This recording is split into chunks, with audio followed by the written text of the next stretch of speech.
7-0 on EA Sports.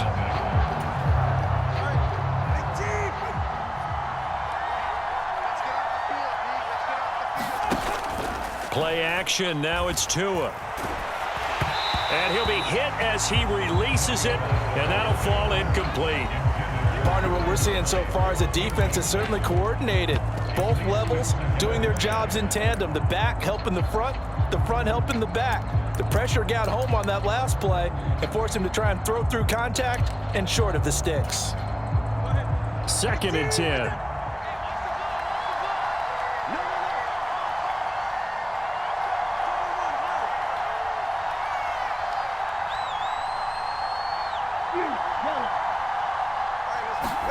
From the midfield stripe, they'll look to throw.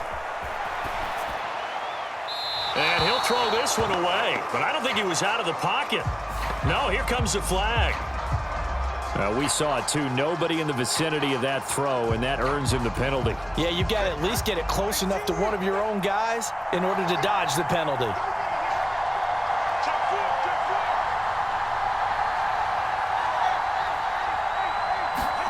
Now on 3rd and long, they'll look to throw. And going deep for Hill. Oh, and Tua going to be intercepted for the 3rd time. Picked up by Xavier Howard. And the Dolphins are going to have it here as they'll start at their own 24-yard line. So this defense coming up with a takeaway, and maybe that's something that can bring a little life to that sideline. Well, I don't want to say that they've been sleepwalking through this first half because that's simply not true, but you're right. We haven't seen a lot of fire from these guys, really, on either side of the ball. So maybe that's the catalyst that they needed to get them back into this game. Andrew Van Ginkel there on the stop. 2nd down and 6 now. Once again, it's Mostert.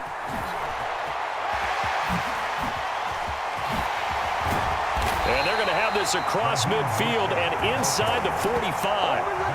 A big chunk on the ground there, 27 yards. Exactly what they needed right there because they needed to use the ground game to take some pressure off because the quarterback's been struggling a little bit.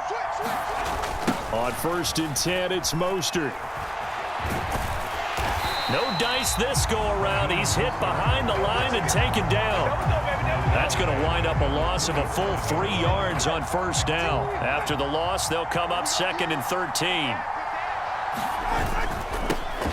Now a toss right side. HN with it. And a 5-yard gain gets him to the 42. I know the toss play begins with the guy taking the snap and turning around and tossing it to the runner.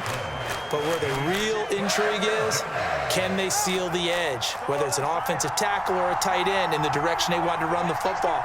If they do that, that's the result that you get, that type of a gain. If they don't, oftentimes it's not a very successful play. That's complete to Mostert out of the backfield. So no gain on the play, and that'll bring up 4th down. So he rolls out of the pocket left, just ends up finding a safety valve, but no gain there. No gain, but it looked like they were well coached on the play because he still went through his progressions, and the receivers know that when the quarterback exits the pocket, they have defined routes to run now to get into his sight lines and try and help him out. End up throwing it short to the running back. Give the defense credit for not giving up any yardage. So a big play there on 4th, and now 1st and 10 at the 30. Buying time to his left. And he just gets rid of it, throws it away.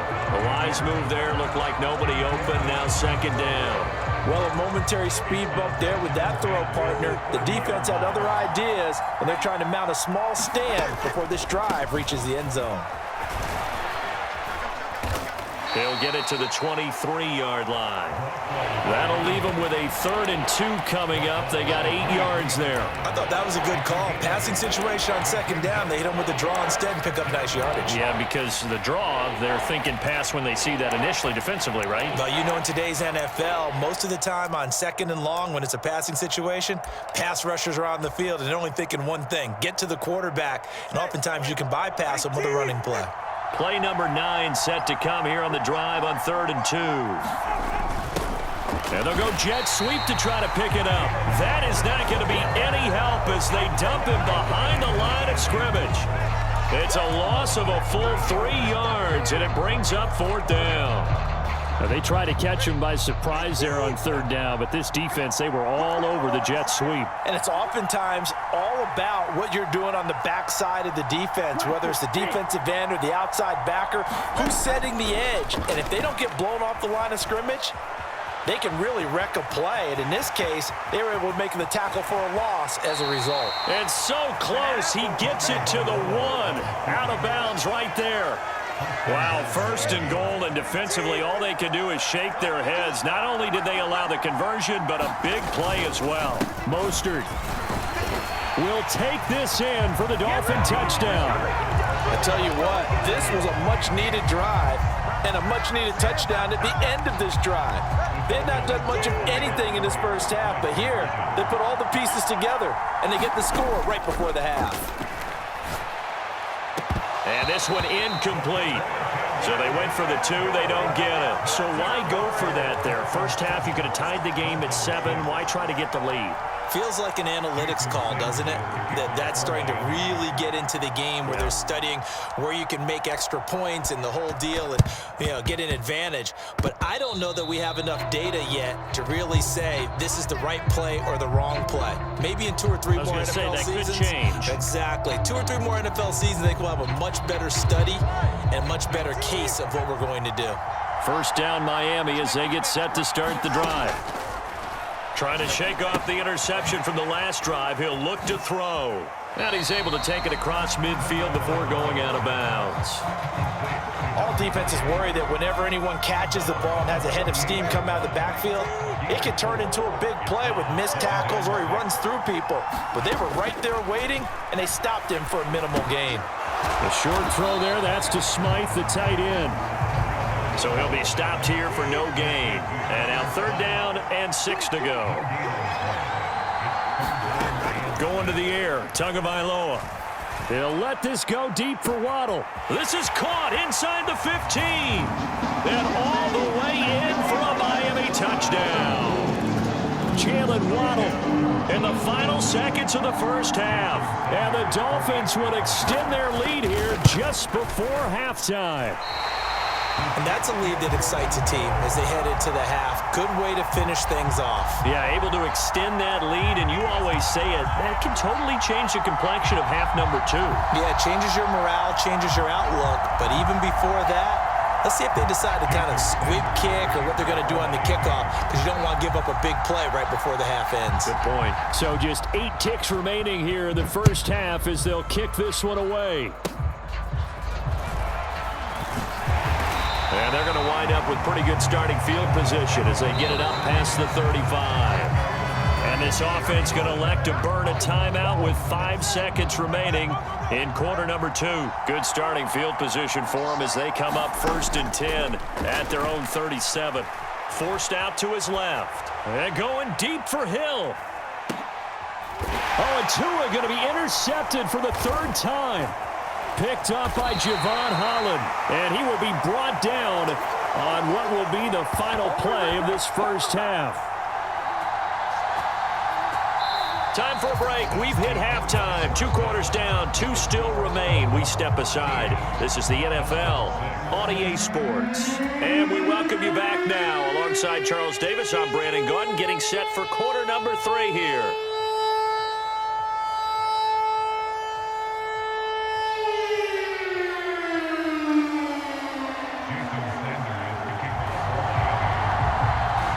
The Dolphins down on the scoreboard, but they'll have it first as we get going in this 3rd quarter. And it's a pretty good return here as he'll get this up to the 29. The Dolphins at the line ready for their next drive. Well, Charles, we saw a pretty entertaining first half, close ball game. Remember there toward the end of the 2nd quarter, the opposition scored to take the lead. Now we'll see if these guys can get a score of their own to regain that lead. Yeah, they want to have that type of a response, don't they? And now off to the races, down the right side, inside the 20. And he's all the way down to the 13-yard line. 87 yards for him on the ground now as he has been terrific here this afternoon. A real field flipper there as all of a sudden they've got a first down in the red zone.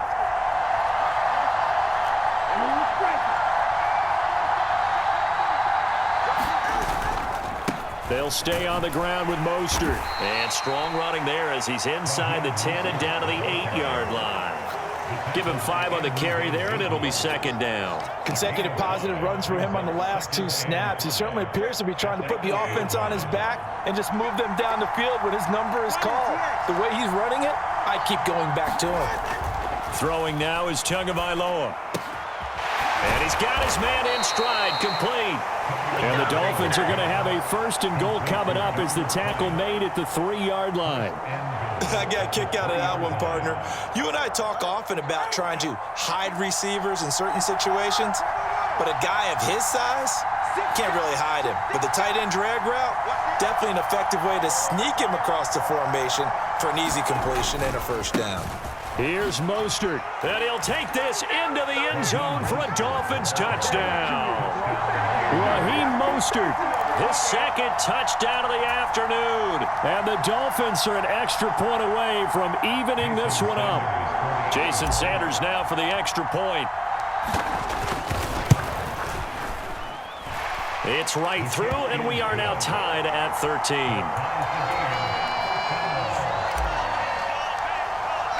So a tie ball game here as the kick's away. And they're going to mark that where it went out of bounds, so really good starting field position up past the 40-yard line. Good starting field position for them here as they come up first and 10 at the 41-yard line.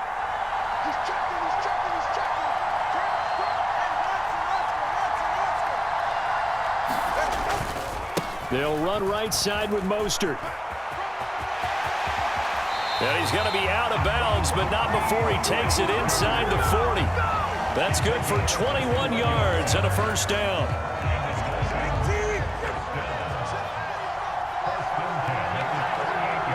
Flag comes in. This might be a free play. That's going to be caught by Waddle.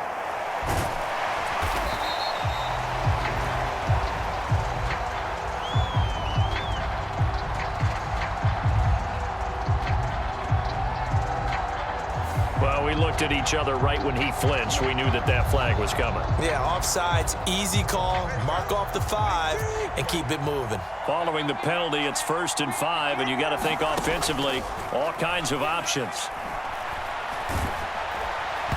Well, he was hit as he threw it there, and that one winds up incomplete. And when you've thrown as many interceptions as he has in this one, you definitely start getting a little hesitant to throw the ball out wide because that's prime pick-6 territory. That time, he made sure the only guy who was going to catch it was sitting in the 3rd row. It'll only be a gain of a yard, and it sets up a 3rd down and 4 now. Well, they're hoping that the second half is better for him than the first half. They've got to find a way to get him going. He's a big part of their offense. In search of 4 yards here to pick up the first down. Out of the gun on 3rd down, here's Tua. Dancing to his left. And he's going to get this down near the 20-yard line. Good work on the scamper by Tagovailoa. It's a first down. On 3rd and short, not only did he get away from the rush and pick up a first down, he picked up a whole lot more than that. And how did he get it done? Evaded the rush, kept his poise, and then how about him directing traffic as he moved downfield to pick up extra blockers? A really nice run.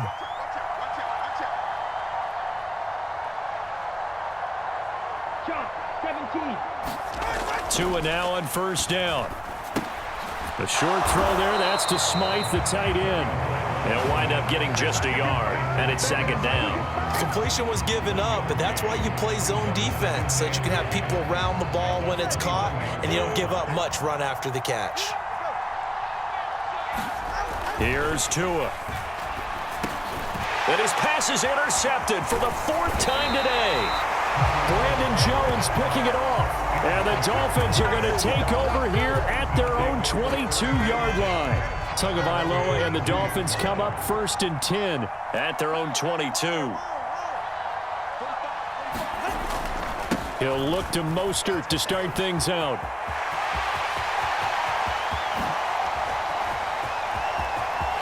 There he goes right side. And all the way in for a Miami